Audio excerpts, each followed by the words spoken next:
พ่ายรักซาตานตอนที่8คืนแรกก็นอนหลับดีอาจจะเป็นเพราะว่ารันนียาเหนื่อยมากก็ได้แต่ในคืนนี้ไม่เหมือนคืนก่อนเธอนอนกระสับกระส่ายอยู่ครึ่งคืนหูก็คอยเงี่ยฟังการเคลื่อนไหวของเขาทั้งที่เขาไม่ได้ก้าวออกจากห้องนอนเลยแต่ว่าเธอก็อดจะระแวงไม่ได้เธอคงมีประสบการณ์ไม่ดีมาก็เลยคิดมากเกินไปรันนียารู้สึกอยากจะเข้าห้องน้ำเธอก็เลยเปิดประตูออกมา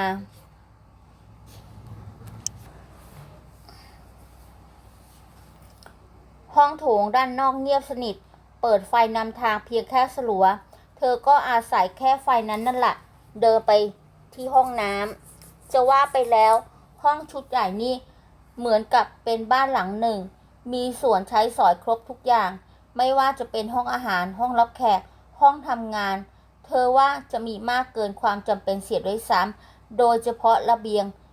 นี่มีรอบทุกมุมเลยทีเดียวห้องนอนเขาก็มีระเบียงห้องนอนเธอก็มีระเบียงโดยเฉพาะห้องโถงนี่ระเบียงกว้างขนาดทำสวนหย่อมแถมบ่อน้ำพุย่อมได้อีก1 ชุดเธอชอบไปยืนดูวิวที่นั่นมันกว้างไกลจริงๆเห็นภูเขาหลายลูกเรียงรายเหลื่อมซ้อนกันเห็นตัวเมืองได้เกือบทั้งแถบบรรยากาศดีมากเป็นที่อยู่ที่ไม่น่ากลัวเลยเธอออกมาจากห้องน้ำแทบจะสะดุ้งเมื่อเห็นร่างสูงใหญ่ยืนกอดอกอยู่ที่ระเบียงนั่นเธอขมวดคิ้วมองเขาอย่างหวาดระแวงทันทีไม่น่ากลัวจริงหรือเปล่าเนี่ยคุณออกมาทำไม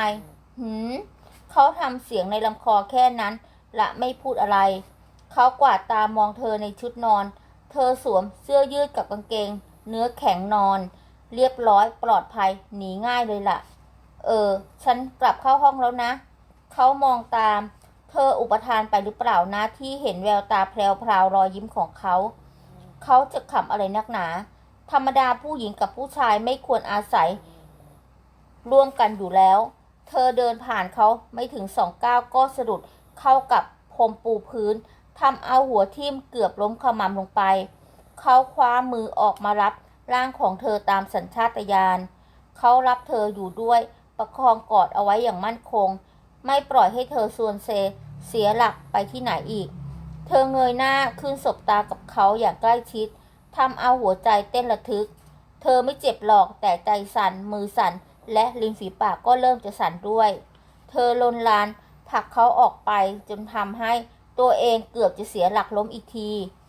เป็นอะไรนักหนานะตื่นเต้นอะไรนักเขาก็เป็นผู้ชายธรรมดาถ้าเขาลองมาทำอะไรเธอสิเธอ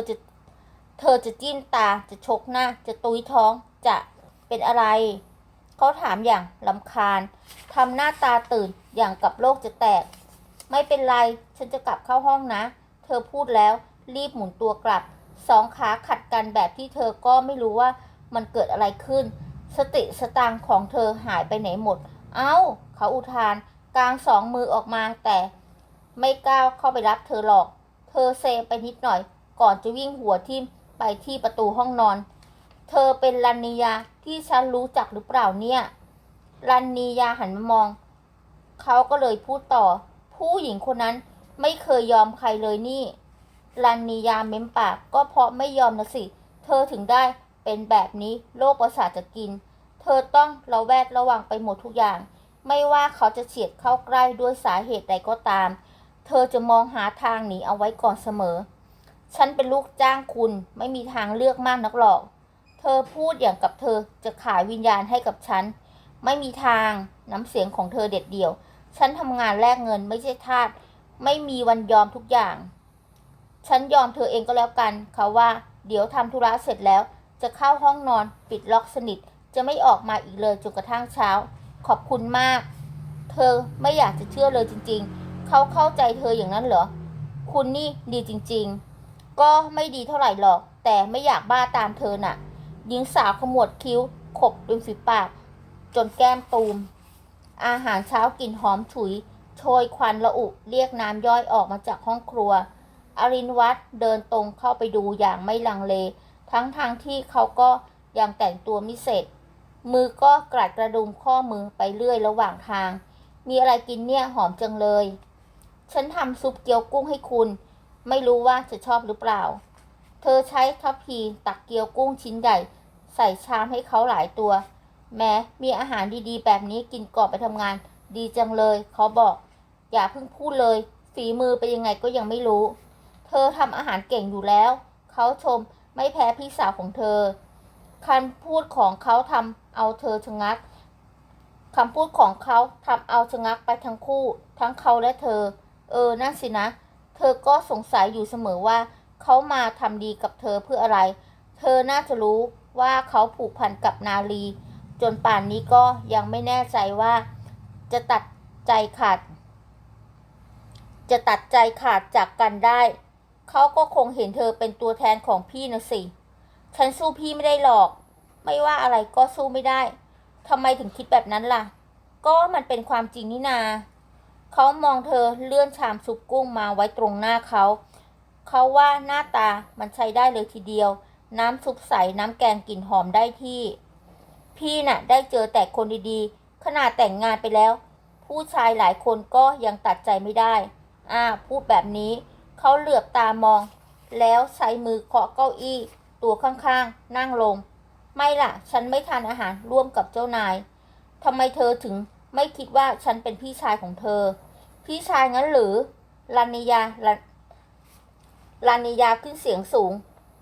ก็ถ้าจีบพี่สาวเธอได้ฉันก็ต้องเป็นพี่เขยของเธอถูกไหมเขาพูดแบบนี้คุณคงไม่คิดจะกลับไปหาพี่นาอีกหรอกนะไม่ล่ะขี้เกียจไปนั่งเลี้ยงลูกให้รังเกียจแล้วสิเธอว่าไม่ได้รังเกียจแต่นั่นล่ะฉันขี้เกียจจะนั่งแก้ปัญหาเหมือนกันสู้ไปหาผู้หญิงคนใหม่ไม่ได้ลืมไปว่าคุณมีตัวเลือกเยอะเธอว่าประชดเขาอย่างจาริยานั่นก็ใช่ไหมอุตส่าห์หอบผ้าหอบผ่อนตามคุณมาอยู่ที่นี่เธอได้อะไรตอบแทนบ้างล่ะแล้วเธออยากจะได้อะไร